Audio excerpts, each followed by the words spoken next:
디모데전서, 디모데후서 2장 1절에서 7절까지입니다. 디모데후서 2장 1절에서 7절까지.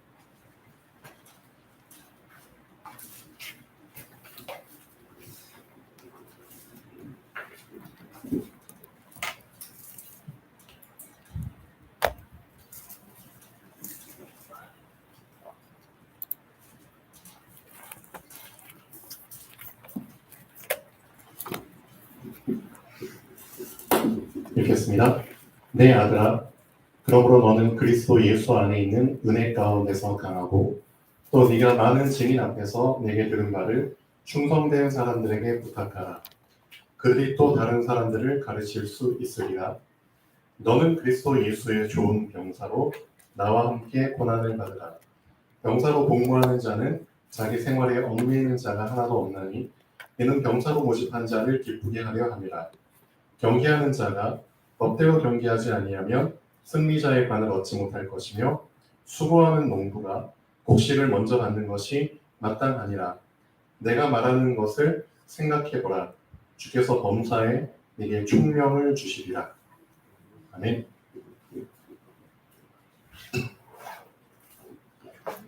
자, 어제 우리 렘넌트 전도학 때 주신 말씀입니다. 우리 렘넌트 말씀을 좀 집중해서 들으시면 좋겠습니다.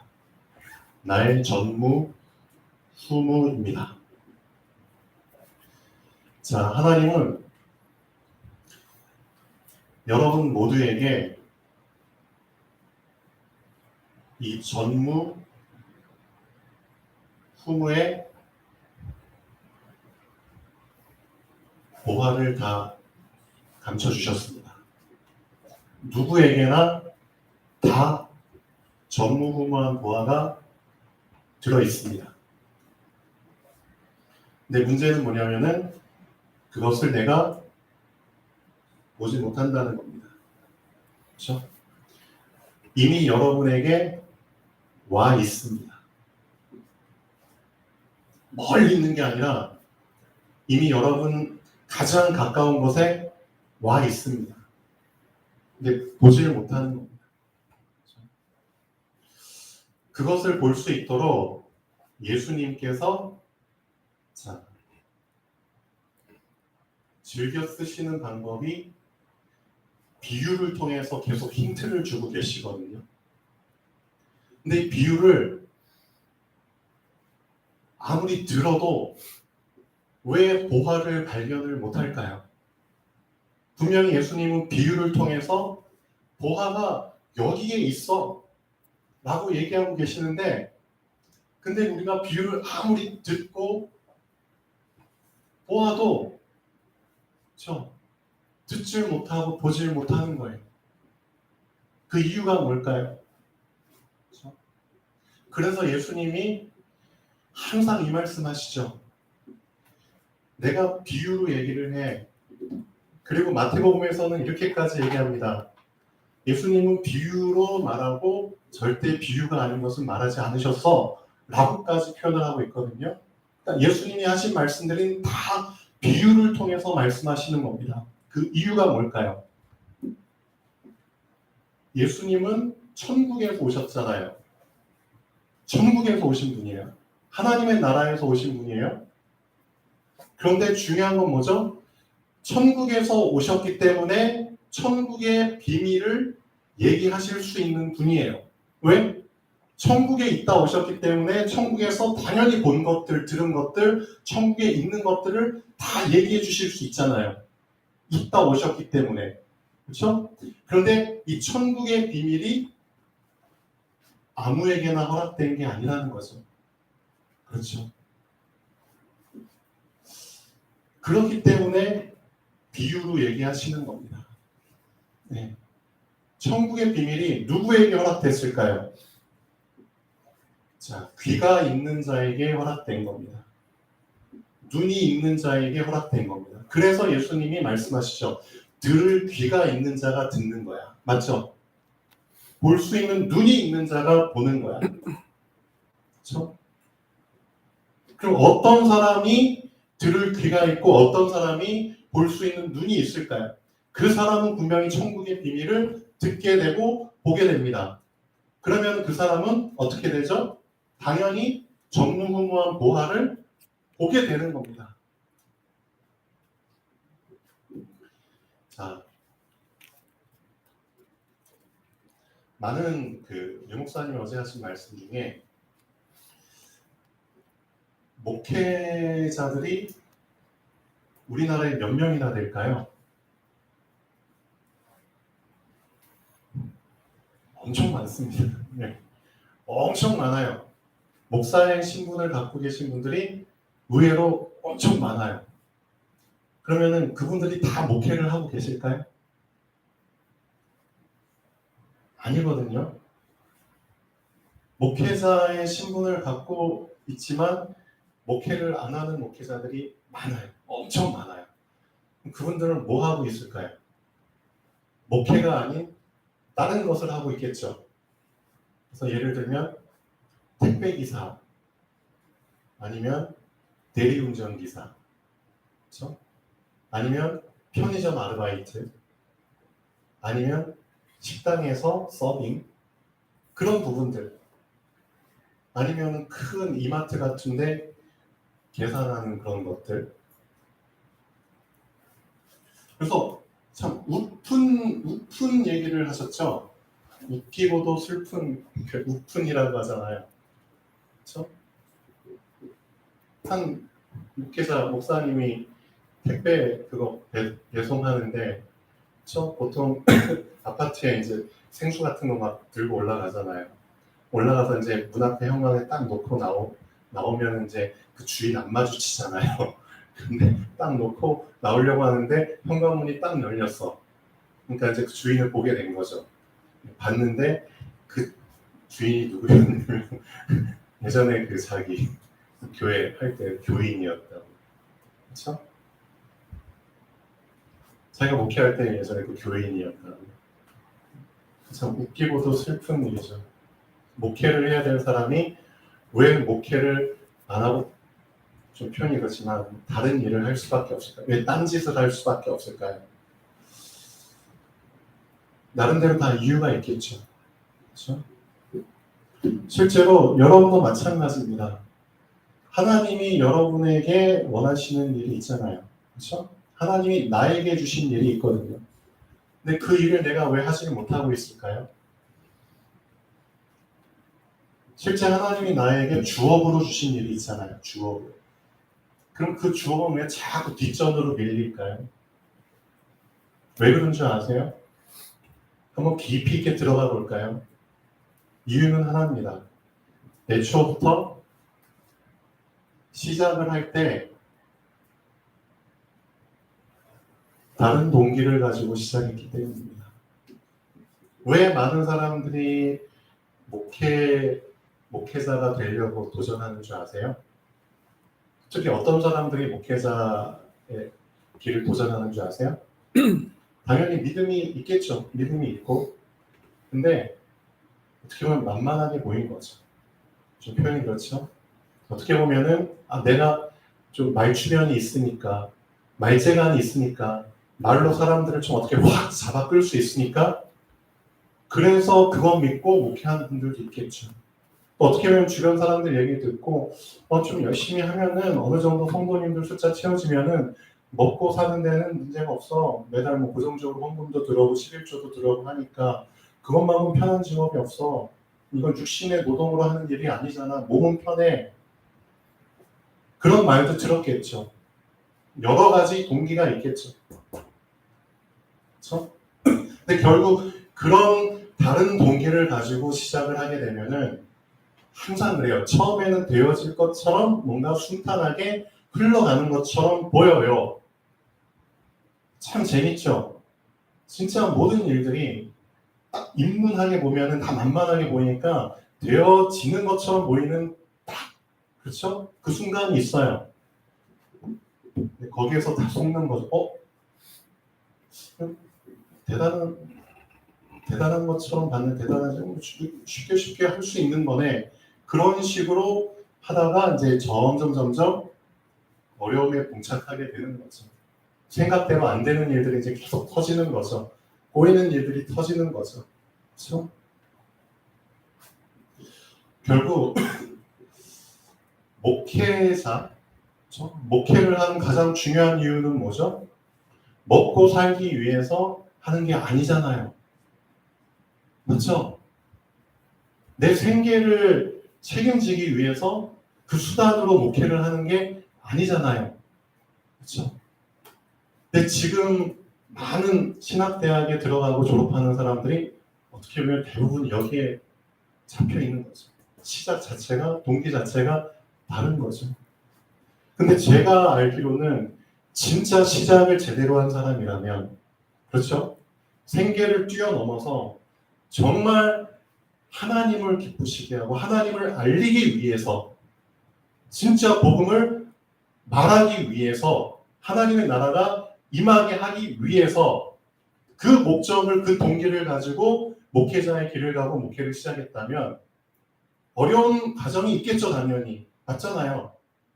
아무도 가진 게 없이 시작하니까 어려운 과정은 있겠지만 분명히 그 어려움 때문에 딴짓을 하지는 않습니다. 맞죠? 왜? 시작 자체가, 동기 자체가 제대로 했기 때문에. 그렇죠? 하나님을 기쁘시게 하는 거기 때문에 그 하나님을 기쁘시게 하는 그 줄을 놓치지 않는다니까요. 맞죠? 그래서 내가, 그 사람은 이렇게 결단하죠. 내가 죽으면 죽었지. 그렇죠? 죽더라도 하나님을 기쁘시게 하는 이 줄을 나는 놓지 않을 거야. 이 줄을 놓고 내가 딴 줄을 붙잡아 감히? 세상 사람들이 붙잡는 그런 딴 줄을 붙잡아? 아니죠. 절대 그렇게는 못합니다. 근데 많은 사람들이 목회자의 신분을 가지고 자꾸 딴 줄을 붙잡고 지금 그거 줄 따라가고 있잖아요. 딴짓하고 있잖아요. 그거 자체가 이미 동기가, 시작이 잘못됐다는 거죠. 자, 동기가 애초부터 다른 사람들은 들어도 듣지 못합니다. 이해되셨나요? 이미 다른 동기가 있기 때문에 봐도 보지 못하는 겁니다. 그렇죠? 그래서 천국의 비밀을 아는 것이 너희에게는 허락되었지만 다른 사람에게는 허락이 안 됐어. 그럼 예수님이 말씀하신 너희라는 건 누굴까요? 너희가 누구죠? 제자들 얘기하는 거잖아요. 그럼 제자를, 누굴 제자라고 하죠? 이거잖아요. 다른 동기를 가지고 시작한 사람이 제자잖아요. 그렇죠? 그래서 예수님이 말씀하시잖아요. 가장 놓기 힘든 순간에 예수님이 결단하도록 얘기하시죠. 베드로한테 뭐라고 얘기하시죠? 나를 따라와. 그렇죠? 어떤 순간에 그 말씀하셨죠? 간만에 만선 이뤘잖아요. 그래서 간만에 물고기 엄청 잡았잖아요. 그럼 어부로서 가장 좋은 순간이잖아요. 그 순간에 너 그거 다 내버리고 나 따라와 그랬거든요. 결단하기 쉽지 않겠죠. 어떻게 보면 간만에 그거 로또 맞았는데 그거 다 버리고 나를 따라오라? 쉽지 않거든요. 결국 천국의 비밀을 볼 수 있는 자는 어떤 사람이냐? 이 소유에 대한 부분을 뛰어넘은 사람입니다. 많은 사람들이 다 여기 소유에 막혀 있거든요. 소유에 막혀 있는 거예요. 그렇죠? 그래서 마태복음 13장 44절 제가 좀 말씀드렸죠. 이 부분을 좀 우리 랩런트들이 깊이 붙잡아야 됩니다.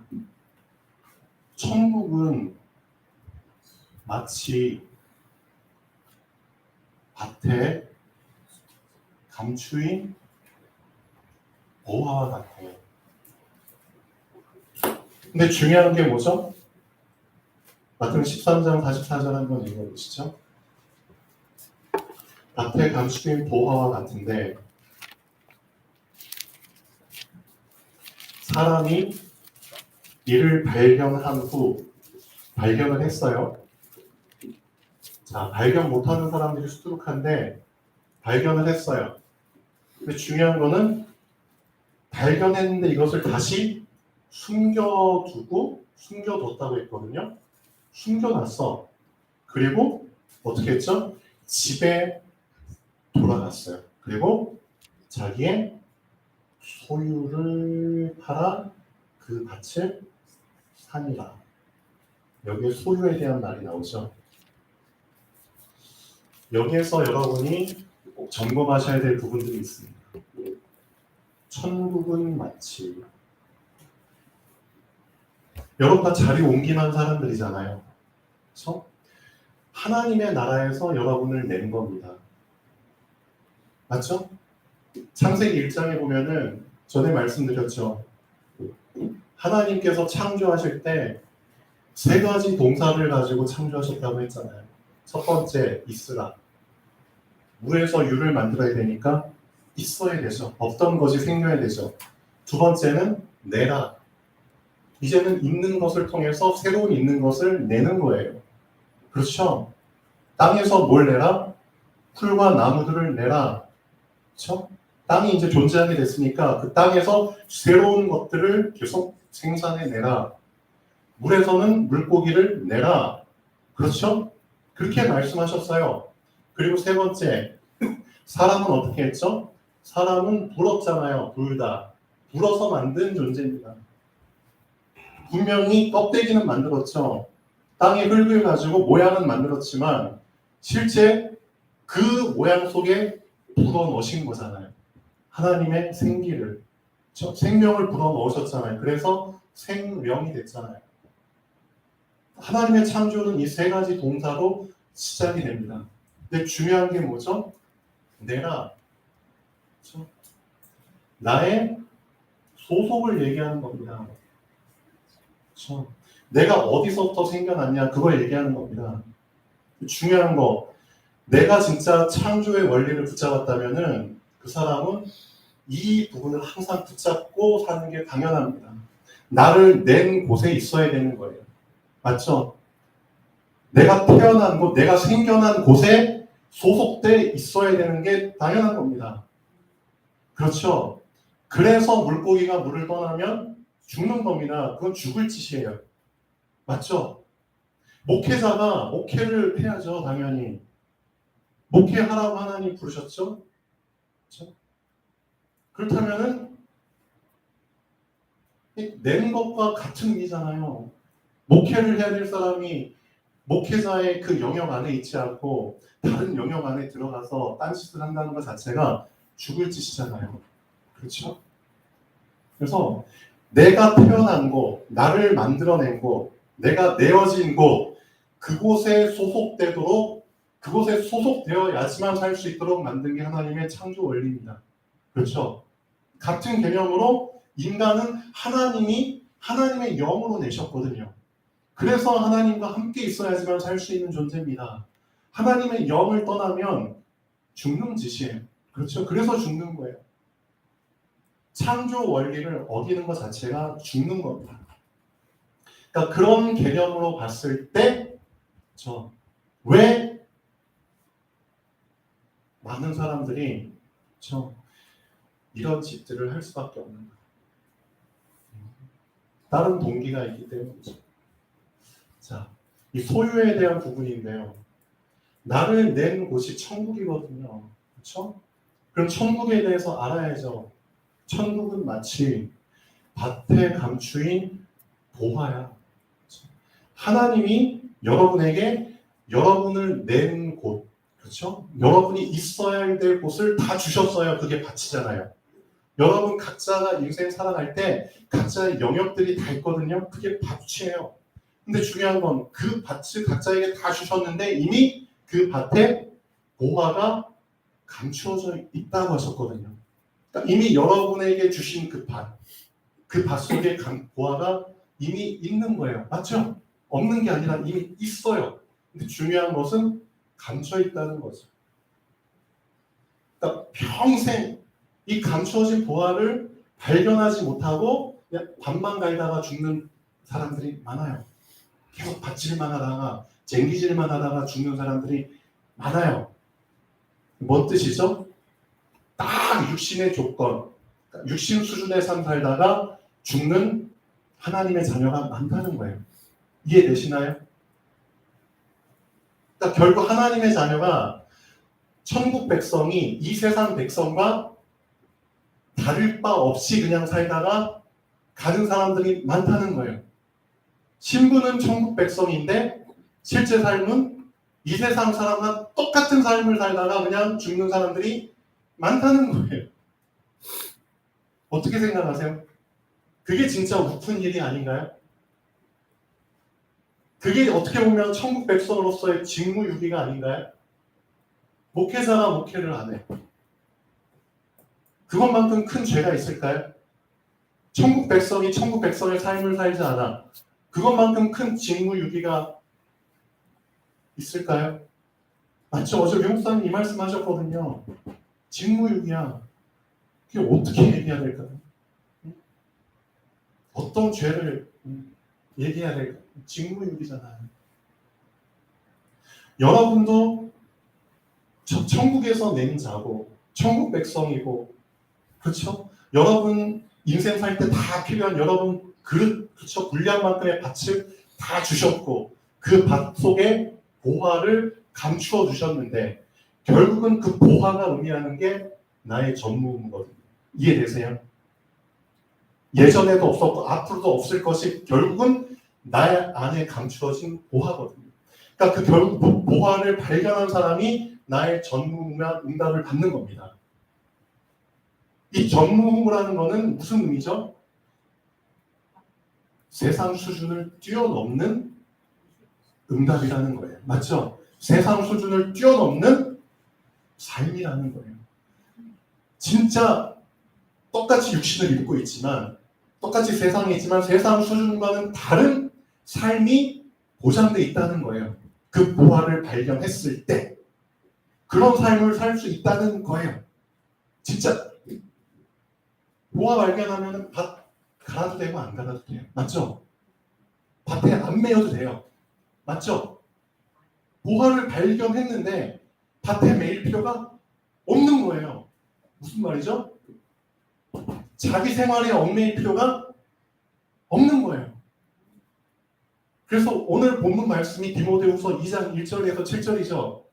사도 바울도 비유로 얘기했어요. 너희가 진짜 그리스도 예수의 그렇죠? 구원받은 천국 백성이라면은 그리스도 예수의 좋은 군사야. 그렇죠?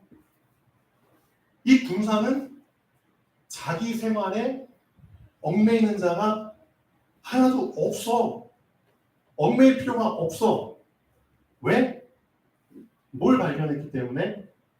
나의 전무후무를 발견했기 때문에 가능한 거예요. 그러면은 군사에게 있어서 군사가 붙잡을 전무후무는 뭐죠? 군사로 모집한 자입니다. 맞죠?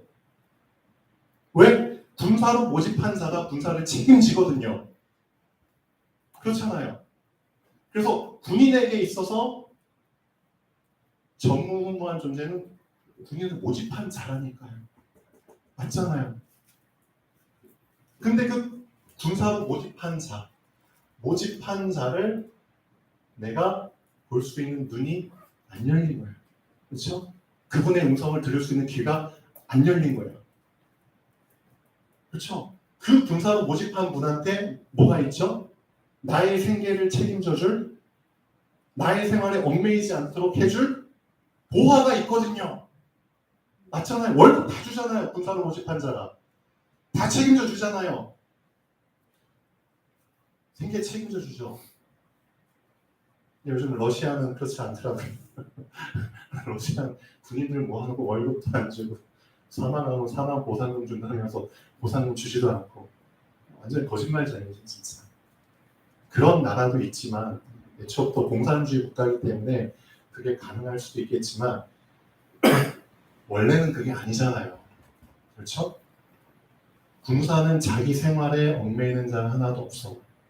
잘 생각해 보세요. 나에게 밭을 주셨는데 언제 얽매이지 않게 되죠? 밭 속에 보화를 발견하게 됐을 때 사실상 그때부터 저 밭에 매인 인생은 끝나는 거예요. 이제 밭에 매이지 않고 밭을 졸업한 인생이 되는 거예요.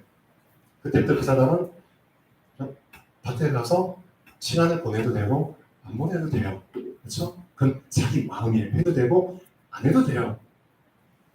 그런 삶이 우리에게 기다리고 있다니까요. 그래서 류 목사님 말씀하셨죠. 우리 청년들한테 30살 되기 전에 이미 성공을 끝내놔. 그래서 30살부터는 뭐 하라고요? 마음껏 전도자의 삶을 살아. 전국자의 삶을 살아. 그렇게 말씀하셨죠. 뭔 뜻이죠? 30살 되기 전에 뭐 발견하라고요? 너희들의 밭에 숨겨진 보화를 발견을 해. 보화를 왜 발견 못할까요? 애초부터 그렇죠? 다른 동기를 가지고 시작을 하면은 보화를 발견을 못해요. 왠 줄 아세요? 다 밭을 갈겠죠.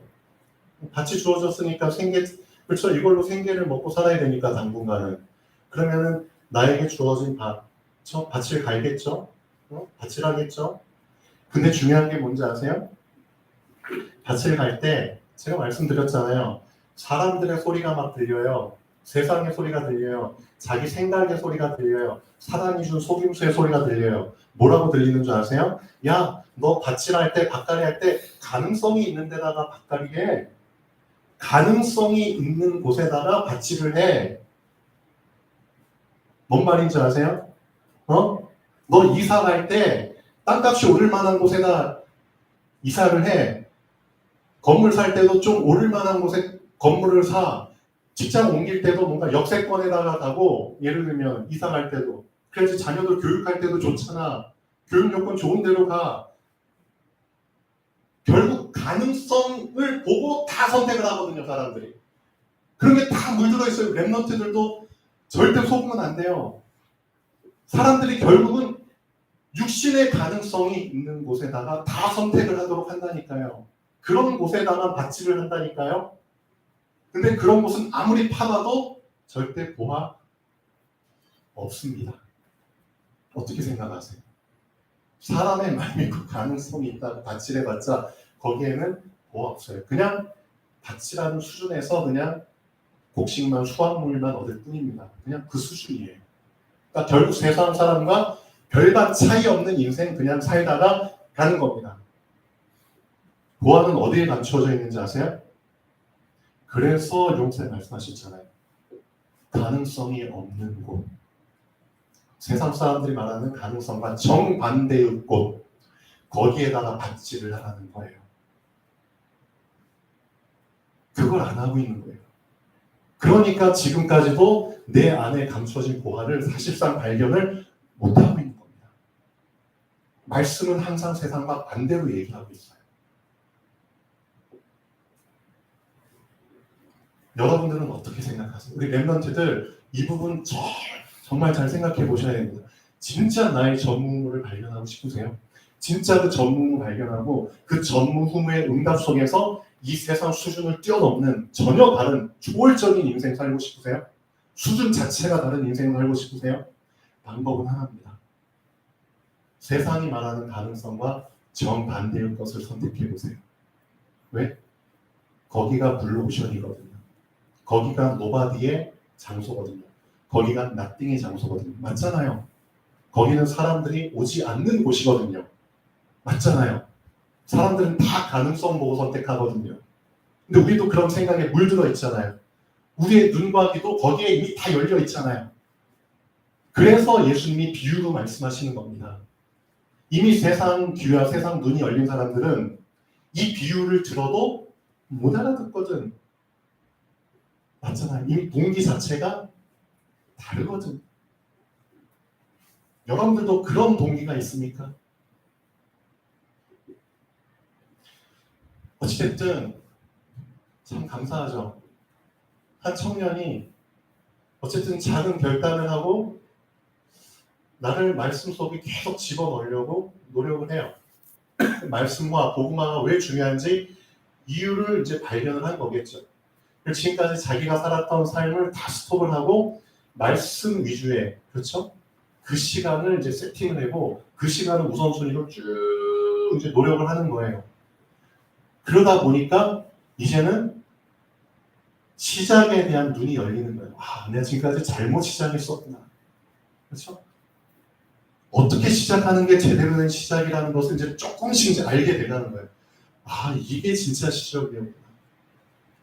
진짜 말씀에 뿌리를 내리고 말씀에 고정시켜서 시작을 하는 게 참된 시작이었구나 라는 것을 이제 알게 되는 거예요.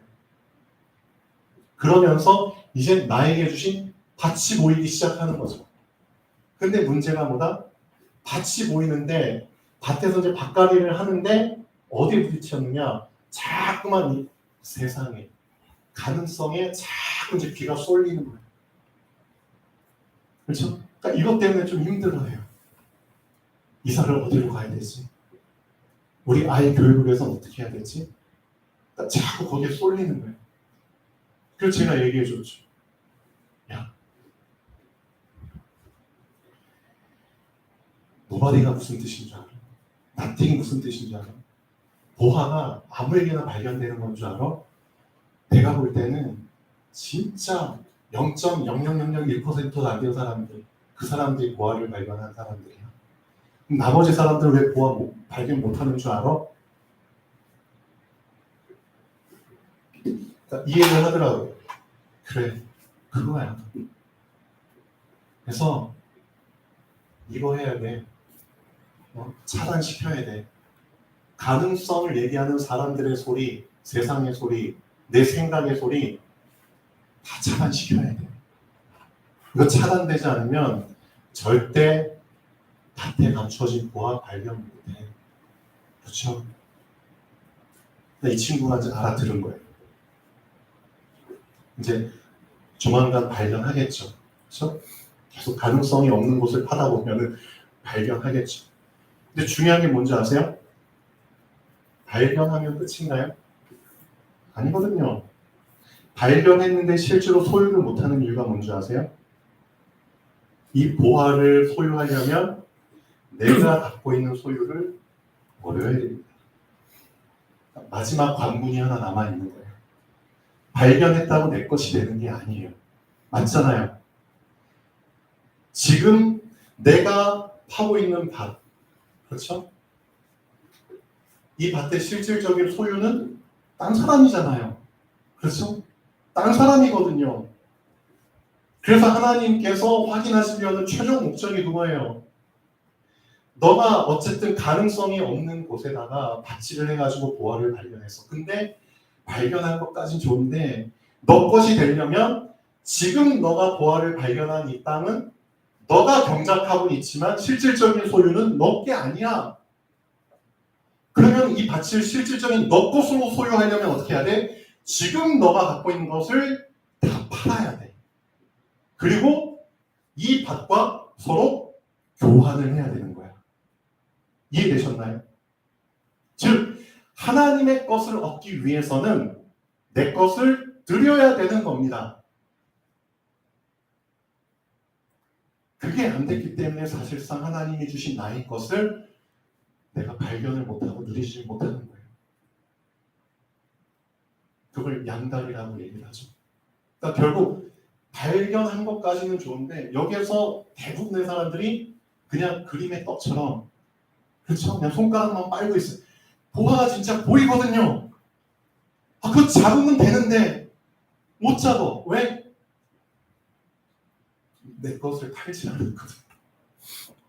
내 시간을 팔아야 되거든요. 맞잖아요. 내 시간을 팔아서 하나님께 드려야 되거든요. 하나님께 내 시간을 팔아야 되거든요. 어떻게 보면. 그렇죠? 근데 우리가 너무나 매이는 게 많잖아요. 자기 생활에 매여가지고 실질적으로 나에게 주어진 24시간을 하나님께 팔지를 못하잖아요. 드리지를 못하잖아요. 표현이 그렇지만. 그렇죠? 하나님께 시간을 팔아야지 하나님이 나에게 영원한 시간을 주시죠. 24의 시간을 내가 하나님께 팔아야지 하나님 25의 시간을 주시죠.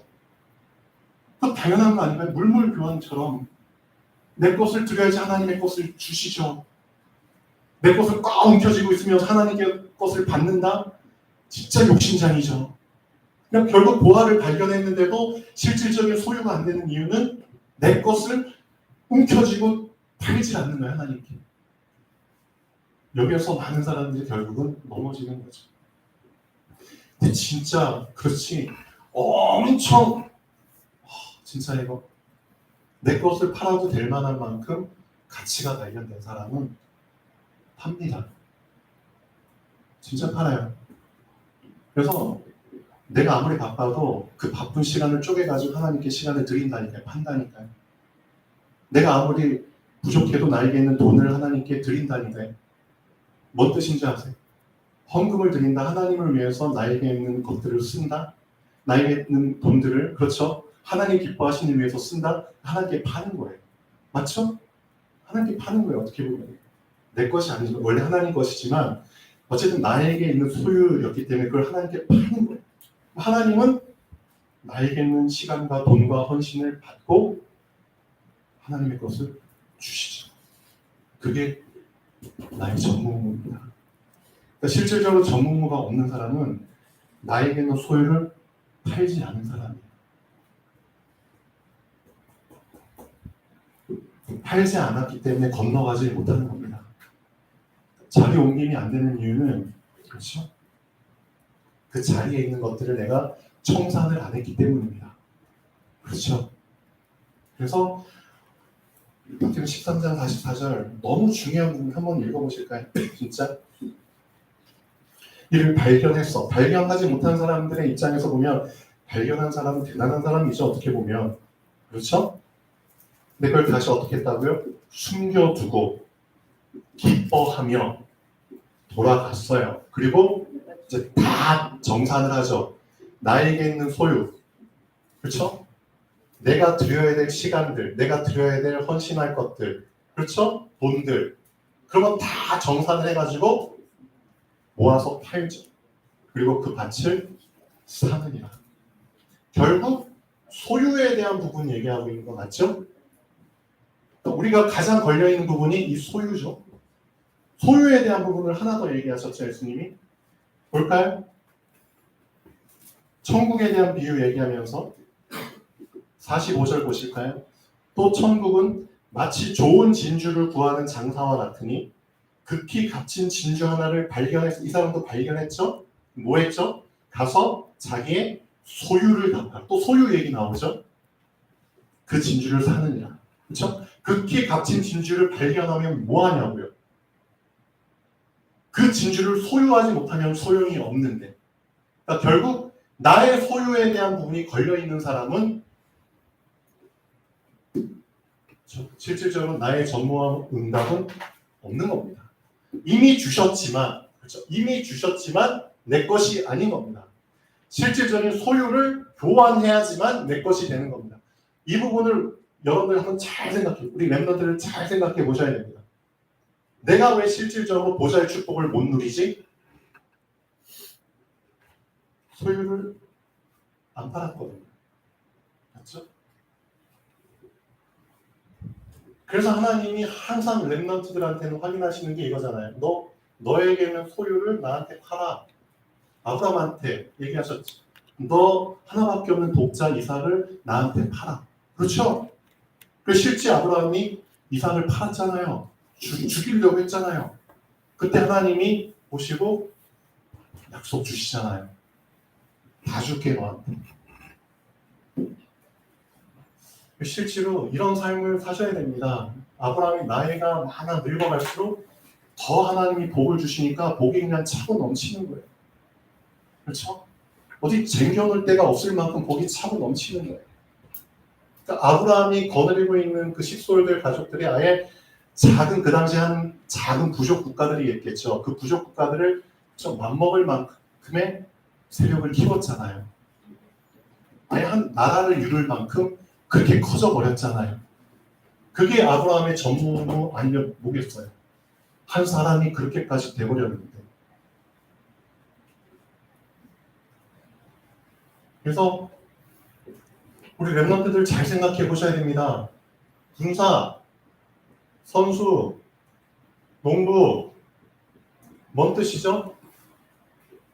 넌 이미 소속이 이렇게 바뀌어 버렸어. 맞죠? 너의 소속은 이미 군사야. 넌 이미 경기장 안에 들어와 버린 선수가 돼버렸어. 너의 소속은 이미 옮겨져 버렸어. 자리 옮김에 대한 얘기를 사실은 하고 있는 거예요. 넌 이미 농구야. 너 이미 밭 속에 이미 들어와 버렸어.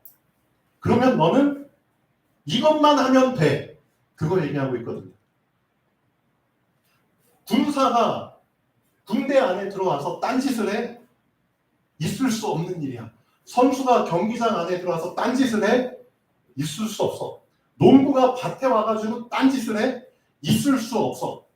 넌 이미 소속이 이 안에 들어와 버렸어. 너를 낸 곳이 여기야. 그렇죠? 선수를 낸 곳이 경기장이야. 농구를 낸 곳이 밭이야. 맞죠? 군사를 낸 곳이 전쟁터야. 훈련소야. 군대야. 그렇죠? 너를 낸 곳에 있어야 돼. 이게 창조 원리잖아요. 너를 낸 곳에서 벗어나면 안 돼. 끊어지면 안 돼. 그 창조 원리를 여러분이 항상 놓치지 말라는 거예요. 그래서 바울이 이 얘기하면서 7절에 뭐라고 얘기하시죠? 내가 너한테 말한 이 비유들을 생각해봐봐. 조금만 더 깊이 생각해봐봐. 그러면 범사라고 했죠? 범사라는 뜻이 뭐죠? 모든 상황 속에서 주께서 너에게 총명을 주십니다. 이거예요. 즉, 너를 낸 곳에 너가 계속 있으면 그 사실을 놓치지 않으면 너의 정체성을 얘기하는 거잖아요. 너의 신분을 얘기하는 거잖아요. 그렇죠?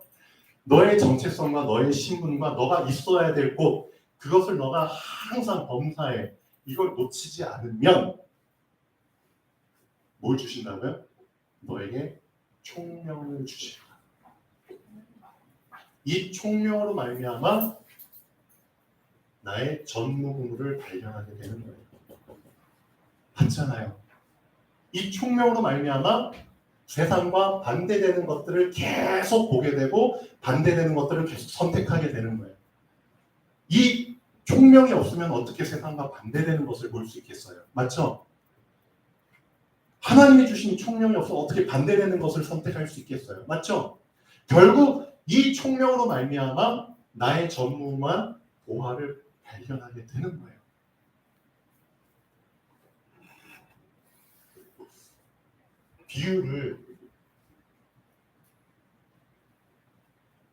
비유가 무슨 뜻이죠?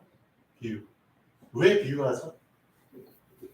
비유라는 거는 이미 여러분들이 예수님이 비유를 하셨는데 이미 사실은 다 사람들이 알고 있는 것을 얘기하신 거예요. 맞죠? 알고 있는 걸 얘기했잖아요. 볼까요? 비유했는데 새로운 걸 얘기하신 게 아니라 비유 자체가 이미 사람들이 알고 있고 이미 들은 것, 이미 안 것, 이미 본인들이 다 경험한 것들을 얘기하는 거예요. 그게 비유예요. 맞잖아요. 모르는 걸 얘기하는데 그게 어떻게 비유가 돼요? 이미 본인들이 알고 있는 것들을 얘기하는 게 비유예요. 그렇죠? 어떻게 비유하셨는지 볼까요? 근데 비유를 왜 하셨는지 볼까요? 13장 24절부터 한번 볼까요? 또 비유를 드렸는데 7가지에 대한 부분을 예수님이 말씀하셨죠. 이미 다 사람들이 알고 있는 거예요.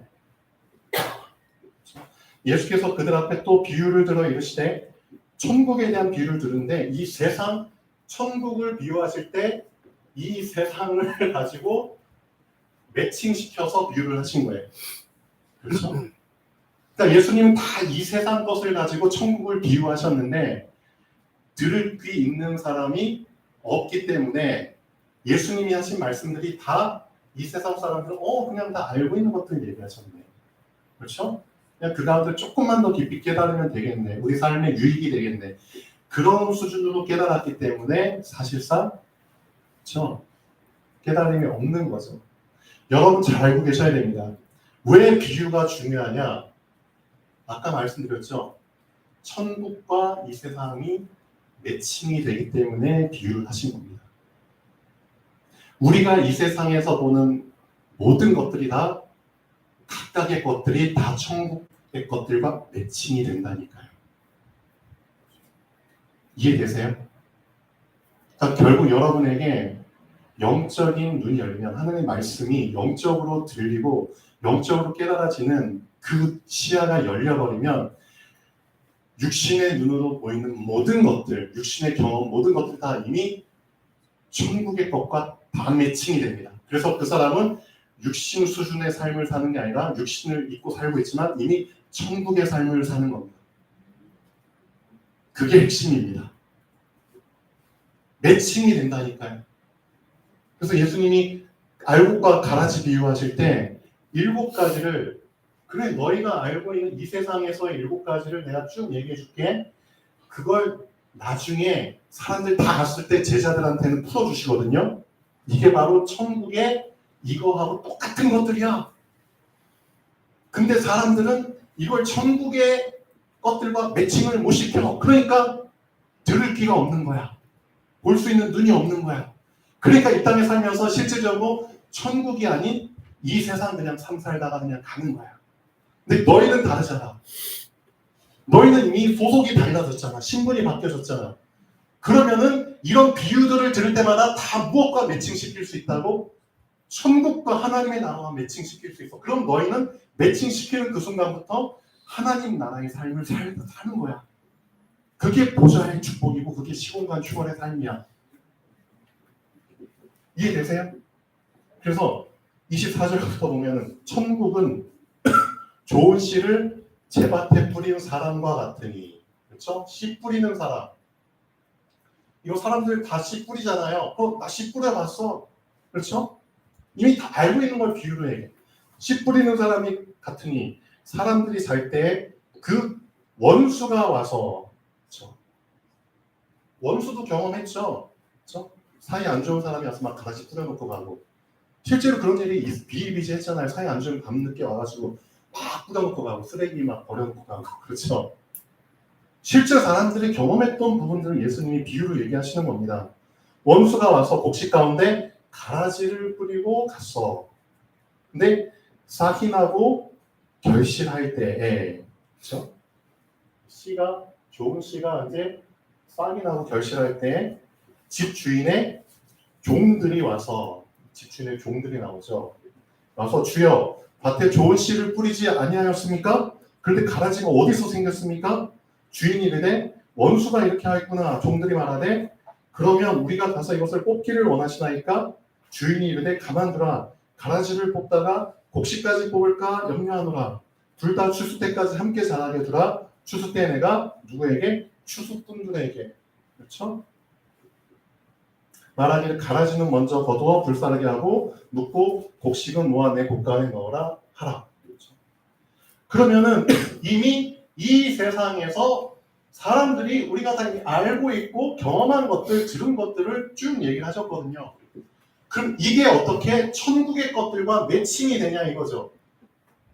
매칭을 시킬 수 있는 귀가 여러분에게 눈이 열려야 됩니다. 그래서 예수님이 한 가지씩 다 매칭을 시켜주시죠. 14장, 13장 보실까요?